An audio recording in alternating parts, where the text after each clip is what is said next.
ఉరకలు వచ్చింది ఆదామవలకి. నేల శపించబడిపోయి నేల.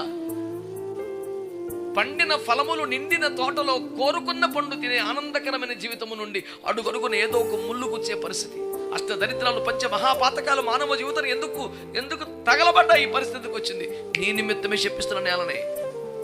It was very clear statement of God. I am cursing the land only for you, because of you. నీ నిమిత్తమే. అది మంచి ఫలాలు ఏమో ముళ్ళే వేస్తుంది నీకు. రోగాలు, ఇన్ని బాధలు, ఇన్ని కష్టాలు, ఇన్ని నష్టాలు, ఇన్ని తిప్పలు మానవ జాతి ఎందుకు తగలబడ్డాయి? ఏంటి పరిస్థితి? దేవుని మాట కన్నా మనుషుల మాకి కుటుంబాలకు శాపం వచ్చేస్తుంది. జీవితంలో చాలా భయంకర పరిస్థితి వస్తుంది. ఈ మాట అమ్మ చెప్పిందా, నాన్న చెప్పిందా, భర్త చెప్పాడా, భార్య చెప్పాడా? ఓకే, కానీ ఒక్క మాట దేవుడు చెప్పిన దానికి వ్యతిరేకంగా ఉందా?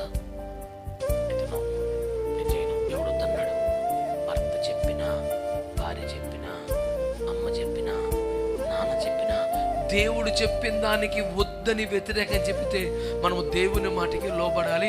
అందు నిమిత్తం వచ్చిన శ్రమను అనుభవించాలి. తద్వారా శాపం తప్పుద్ది.